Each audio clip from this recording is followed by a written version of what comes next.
வேத வசனம் இங்கே சொல்லப்பட்டிருக்கிறது, ஆவியில் எளிமை உள்ளவர்கள் பாக்கியவான்கள், அவர்கள் பரலோக ராஜ்யம் அவர்களுடையது.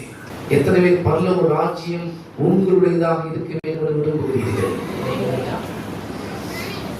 ஒரு வீடு உங்களுக்கு சொந்தமானது போல, உங்களுடைய கார் உங்களுக்கு சொந்தமானது போல, உங்களுடைய பைக் உங்களுக்கு சொந்தமானது போல, உங்களுடைய கணவர் உங்களுக்கு சொந்தமானது போல, உங்களுடைய மனைவி உங்களுக்கு சொந்தமானது போல, எத்தனை பேர் பரலோக ராஜ்யம் உங்களுக்கு சொந்தமானதாக இருக்க வேண்டும் என்று விரும்புகிறீர்கள்? அப்படின்னா ஆவியில் எளிமை உள்ளவர்களாக இருக்கிறது. ஆவியிலே எளிமை உள்ளவர்கள் முரட்டுத்தனமாக பேச மாட்டாங்க. நஷ்டத்தை பொறுத்துக் கொள்வார்கள்,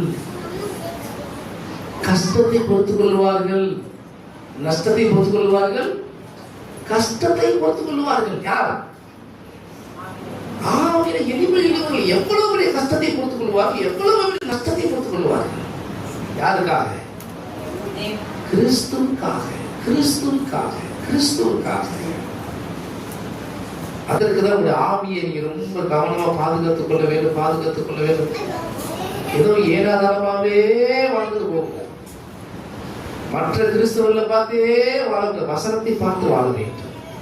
மற்ற ஊழியக்காரர்களை பார்த்து வாழக்கூடாது, வசனத்தை பார்த்து வாழ வேண்டும். வாலிபுரி யாரா சரி, எதை பார்க்கணும்? வசனத்தை பார்க்க வேண்டும், இயேசு கிறிஸ்துவை பார்க்க வேண்டும். நீ ஜனங்களை பார்த்தா ஜனங்கள் மாதிரி தான் வாழ்வேன், நீ வசனத்தை பார்த்தா வசனத்தின்படி மட்டும்தான் வாழ்வேன். பரலோக ராஜ்யம் உங்களுடையதான் இருக்க வேண்டும் என்று ஆண்டவர் விரும்புகிறார். அவர் ஆவியில் என்ன செய்ய? எளிமை உள்ளவர்களாய் மாறிவிட வேண்டும். பரலோக ராஜ்யம் நீங்க போயிருவீங்க சொல்லுங்க, பரலோக ராஜ்யம் யாருடையது? நீ போக போறதா இல்ல, பரலோக ராஜ்யம் உன்னுடையது.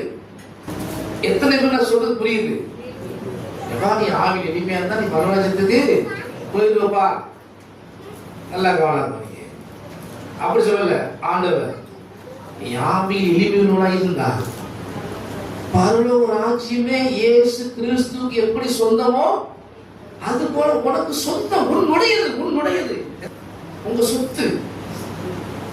ஏற்கனவே எழுதி வைக்கப்பட்டாயிற்று. அதனால எப்படியாவது போயிருவேன், எப்படி எப்போ போகணும், எப்போ அப்படி இல்லை. ஆவியில் எளிமையா இருந்தால் உன் வீடு உனக்கு சொந்த மாதிரி, உன் பைக் உனக்கு சொந்த மாதிரி. பரலோக ராஜ்யம் உனக்கு சொந்தம்.